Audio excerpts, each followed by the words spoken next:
ദൈവതിരുനാമത്തിന് മഹത്വമുണ്ടാകട്ടെ. ഏവർക്കും ഹെർമിറ്റ്സ് ടോക്സിലേക്ക് സ്വാഗതം. ഇത് ഹെർമിറ്റ്സ് ടോക്സിന്റെ 906 ദിവസം. ഇന്നത്തെ പ്രഭാത ചിന്ത മേഘാപ്രവചനം 7-ാം അധ്യായം 15-ാമത്തെ തിരുവചനമാണ്. നീ മിസ്രയീം ദേശത്തു നിന്ന് പുറപ്പെട്ട കാലത്തെന്ന പോലെ ഞാൻ അവനെ അത്ഭുതങ്ങളെ കാണിക്കും. ജനങ്ങൾ അത്ഭുതങ്ങളുടെ പിന്നാലെ പോകുന്ന ഒരു കാലഘട്ടത്തിലാണ് ഞാനും നിങ്ങളും ആയിരിക്കുന്നത്. എന്റെ ജീവിതത്തിൽ ഇന്ന അത്ഭുതം സംഭവിക്കുമെന്നുള്ള ഒരു ഉറപ്പ് എനിക്ക് ലഭിക്കുമെങ്കിൽ നിന്റെ ഹിതത്തിന് ഒത്തവണ്ണം ജീവിക്കുവാനായിട്ട് ഞാൻ തയ്യാറാണ്. നിനക്ക് വേണ്ടി എന്തും ചെയ്യുവാനായിട്ട് ഞാൻ ഒരുക്കമാണ് എന്നുള്ള ഒരു താല്പര്യത്തിലേക്ക് 3/4% ആളുകളും മാറിയിരിക്കുന്നു എന്ന് നമുക്ക് തോന്നും.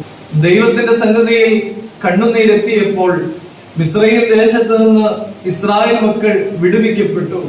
അവിടെ അത്ഭുതങ്ങൾ പ്രവർത്തിക്കപ്പെടുന്നത് കാണുവാനായിട്ട് നമുക്ക് സാധിച്ചു. ആ ദൈവം നിന്റെ ജീവിതത്തിലും അത്ഭുതങ്ങൾ പ്രവർത്തിക്കുവാൻ മതിയായവനാണ് എന്ന് ഈ വചനം നമ്മെ ഓർമ്മപ്പെടുത്തുകയാണ്. പ്രിയമുള്ളവരെ, നമ്മുടെ ദൈവം വിശ്വസ്തനാണ്. അവൻ തന്റെ വാഗ്ദാനങ്ങളെ പാലിക്കും. നമ്മുടെ ദൈവം കരുണയുള്ളവനാണ്. അവൻ സങ്കടങ്ങളിൽ നിന്ന് നമ്മെ വിടുവിക്കും. പ്രിയമുള്ളവരെ, അനുദപിക്കുവാനായിട്ട് നീ തയ്യാറാണ് എങ്കിൽ, പാപത്തിന്റെ വഴി വിട്ട് ഓടുവാനായിട്ട് നീ തയ്യാറാണ് എങ്കിൽ, നിന്റെ ജീവിതത്തിലും അത്ഭുതങ്ങളെ പ്രവർത്തിക്കുന്ന ഒരു ദൈവത്തെ കാണുവാനായിട്ട് നമുക്ക് സാധിക്കും. അതിനുള്ള ഭാഗ്യം ഉണ്ടാകട്ടെ.